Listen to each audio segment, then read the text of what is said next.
తాకట్టులో ఉన్న బంగారాన్ని విడిపించి ఆ రోజు ఆన్లైన్ ధరకే కొంటుంది కొమ్మూరి గోల్డ్. నమస్తే, వెల్కమ్ టు సుమన్ టీవీ. నేను పద్మిని. ప్రస్తుతంతో పాటు ప్రముఖ ఆధ్యాత్మికవేత్త, వాస్తు జ్యోతిష పండితులు డాక్టర్ నిట్టల ఫణిభాస్కర శర్మ గారు మనతో పాటు ఉన్నారు. మాట్లాడదాం సార్. నమస్కారం అండి. నమస్కారం అండి.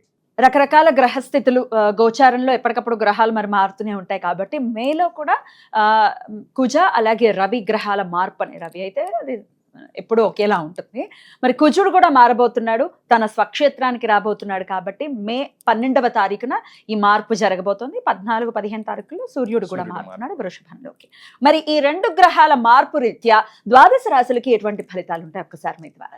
తప్పకుండా. మనకి ప్రతి గ్రహము కూడా ఒక నియమిత కాలంలోనే వాళ్ళు ఆ రాశిలో సంచారం చేస్తారు.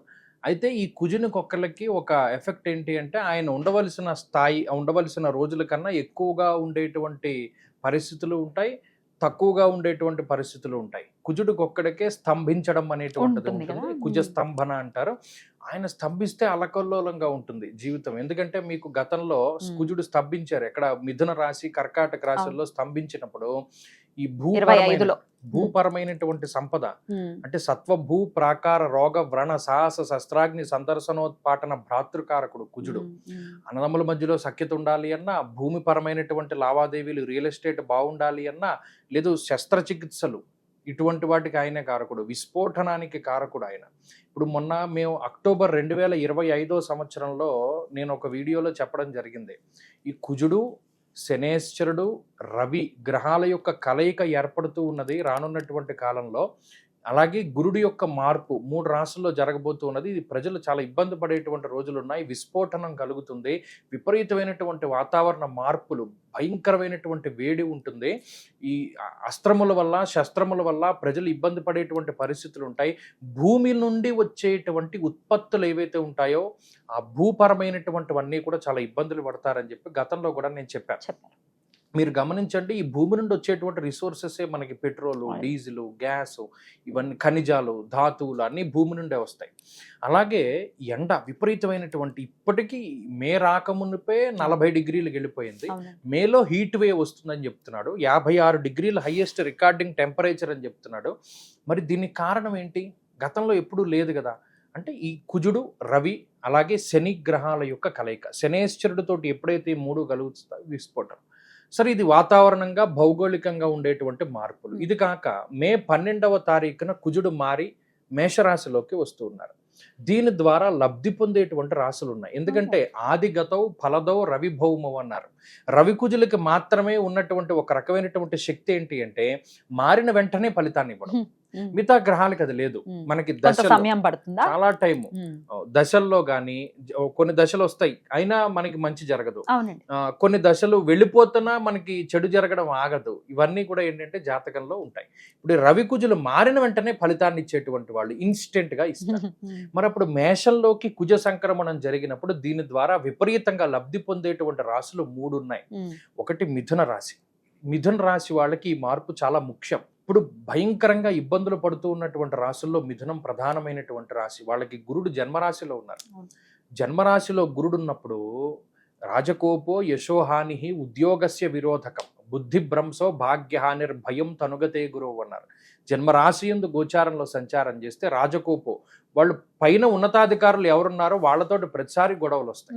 యశోహాని వీళ్ళ మీద లేనిపోని దుష్ప్రచారం చేస్తుంది. కావాలని తోటి ఉద్యోగస్తులో లేకపోతే చదువుకునేటువంటి తోటి పిల్లలో ఎవరో ఒకళ్ళు మీ మీద చెడు చెప్పేసి ఇతన్ని చెడు చేయాలి అనేటువంటి భావన పై వ్యక్తుల దగ్గర ఉంటుంది. అది మిథున రాశి వాళ్ళు ఎదుర్కొంటూ ఉన్నారు. బుద్ధిభ్రంశో భాగ్యహాని, డబ్బు ఎలా ఖర్చు పెడతారో అంటే మన స్టేట్మెంట్ చూసుకుంటేనే కానీ తెలియదు, మనం ఇన్ని ఫోన్ పేలు కొట్టావు, మన ఇన్ని గూగుల్ పేలు కొట్టావని. ఆ డబ్బు అలా వెళ్ళిపోతుంది అకౌంట్ లోంచి. ఉద్యోగస్య విరోధకం, ఉద్యోగం మాట్లాడితే మానేస్తానంట. నేను ఉద్యోగం చేయను, వ్యాపారం చేసుకుంటాను, లేదా నేను ఉద్యోగం మానేస్తాను, ఇంకో ఉద్యోగంలో జాయిన్ అవుతాను. ఇలా అనేక రకాలైనటువంటి వీటిలోకి వాళ్ళు వెళ్ళిపోతారు. భాగ్యహాని భయం తనుగతే గురువు అన్నాడు.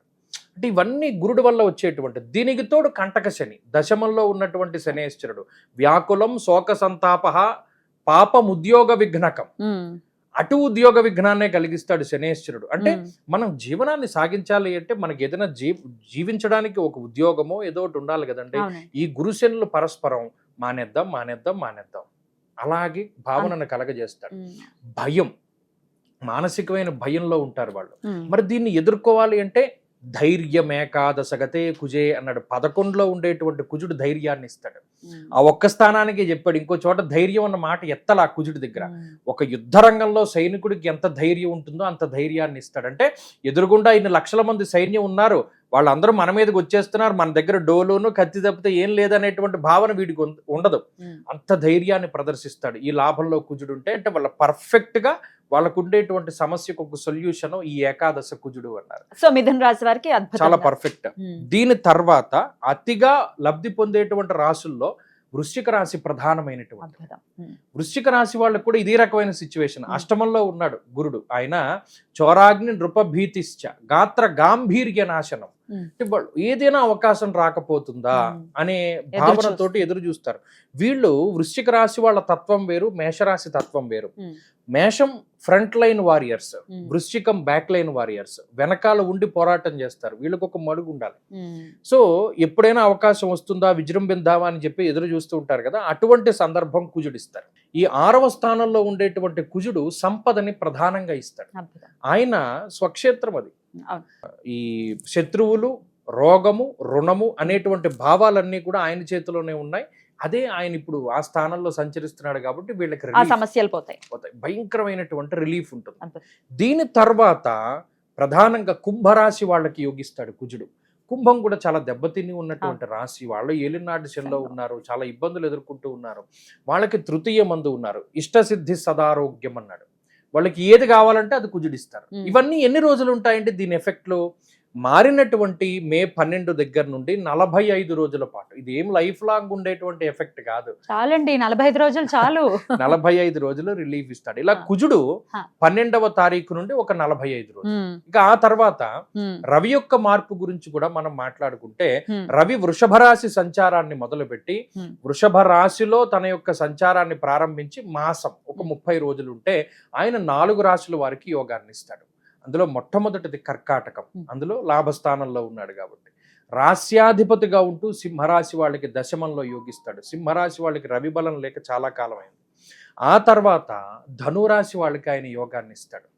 ఆ తదుపరి మీనరాశి వాళ్ళకి యోగాన్ని ఇస్తాడు. మీనం గురించే స్పెసిఫిక్ గా మాట్లాడుకోవాలి, ఎందుకంటే మిగతా వాళ్ళకి ఏదో ఒక బలం ఉంది, మీనం వాళ్ళకి ఏ బలము లేదు.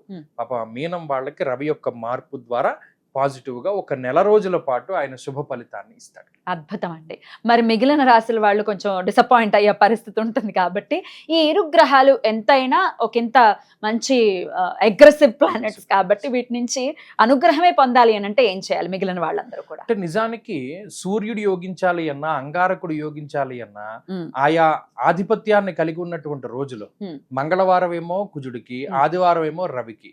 వాళ్ళు ఆదిత్య హృదయ పారాయణ గాని లేదు కుజగ్రహ సంబంధమైనటువంటి అధిష్టాన దైవము సుబ్రహ్మణ్య అష్టోత్తరం గాని పారాయణ చేసుకుంటూ ఉన్నా కూడా వారు ఆయా గ్రహాల యొక్క అనుగ్రహం పొందుతారు.